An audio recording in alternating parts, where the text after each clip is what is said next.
Pan card limited ने कैसे 50 लाख निवेशकों को ठगा गया और इससे क्या सीख सकते हैं हम। दोस्तों आज हम बात करेंगे मुंबई के सबसे बड़े निवेश धोखाधड़ी मामलों में से एक pan card club limited case के बारे में, जिसमें 50 लाख से भी ज़्यादा निवेशकों के लगभग 7,035 करोड़ रुपए का चूना लगाया गया।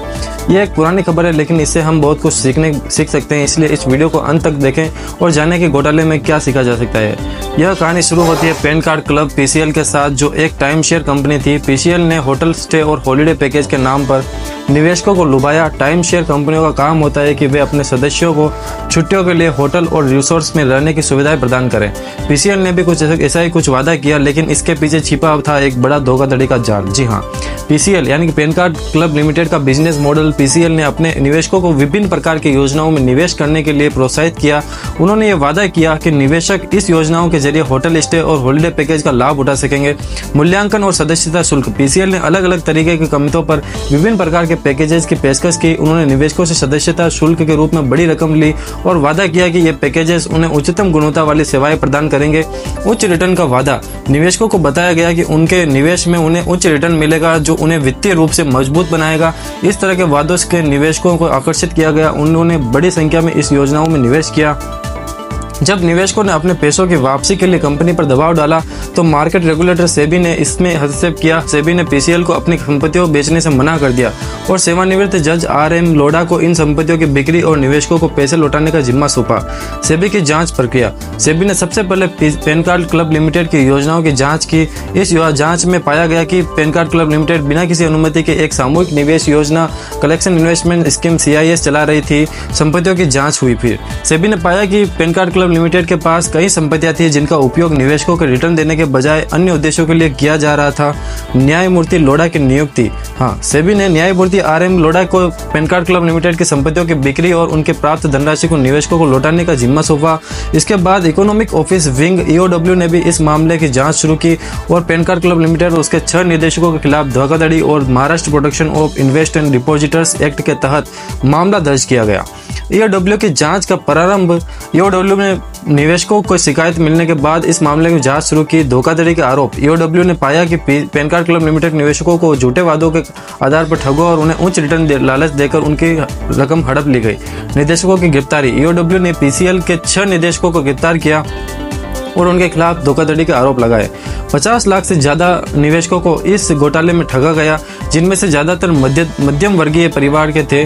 लेवल 1% निवेशकों के हॉलिडे पैकेज का इस्तेमाल किया था। निवेशकों की कहानियां अब इस वीडियो में जानते हैं, उन निवेशकों के बारे में जो गरीब थे। यहाँ हम कुछ निवेशकों की कहानियां बताएंगे जिन्होंने अपनी जिंदगी भर की कमाई इस स्कीम में गंवाई। वित्तीय कठिनाइयां। कई निवेशक इस धोखाधड़ी के कारण फाइनेंशियल कंडीशन का सामना कर रहे हैं। कुछ अपने जीवन के महत्वपूर्ण खर्चों के लिए पैसे लगाए थे जो अब बर्बाद हो गए हैं। न्याय की उम्मीद। निवेशकों की न्याय की उम्मीदें सेबी और EOW पर टिकी हुई है। वे उम्मीद कर रहे हैं कि जल्द ही उन्हें उनका पैसा वापस मिलेगा। सेबी ने पैन कार्ड क्लब लिमिटेड के 34 प्रॉपर्टी अटैच कर दी और 250 से ज्यादा बैंक अकाउंट्स फ्रीज कर दिए हैं। लेकिन पैन कार्ड क्लब लिमिटेड ने सेबी के इस फैसले को चुनौती दी, जिसे सिक्योरिटीज अपीलेट ट्रिब्यूनल ने बरकरार रखा। अटैच की गई संपत्तियां। सेबी ने पैन कार्ड क्लब लिमिटेड की 34 संपत्तियों को अटैच कर दिया, जिनमें से जमीन के टुकड़े, रिसोर्ट्स, इमारतें और कार्यालय शामिल है। फ्रीज किए गए बैंक अकाउंट। सेबी ने पीसीएल के 250 से ज्यादा बैंक अकाउंट्स को फ्रीज कर दिया ताकि निवेशकों को पैसा सुरक्षित रहे। कानूनी लड़ाई।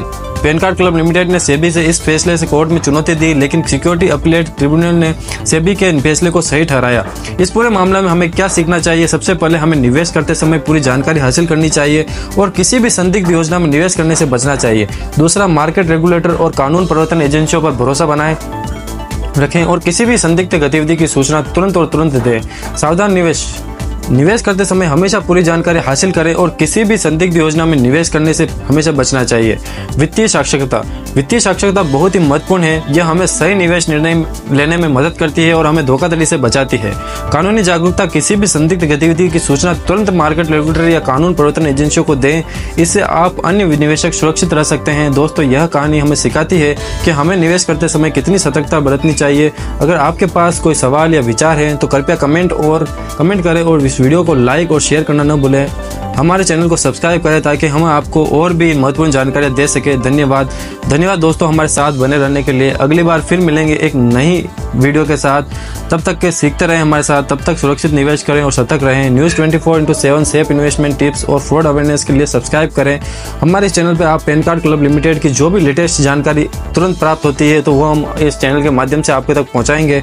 आप कैसे पैन कार्ड क्लब लिमिटेड से पैसा वापस ले सकते हैं और उनकी जो भी सेबी से जो भी जानकारी हमें मिलती है हम तुरंत आपको इस चैनल के माध्यम से आपके तक पहुंचाएंगे। तो आप हमारे इस चैनल को सब्सक्राइब करें, अपने दोस्तों फ्रेंड्स जिन्होंने भी पैन कार्ड क्लब में निवेश किया हुआ है उन तक भी ये चैनल हम पहुंचाइए ताकि उनको भी तुरंत जानकारी मिल सके, वो भी इस चैनल के माध्यम से उनका प्रॉफिट निकाल सके। धन्यवाद।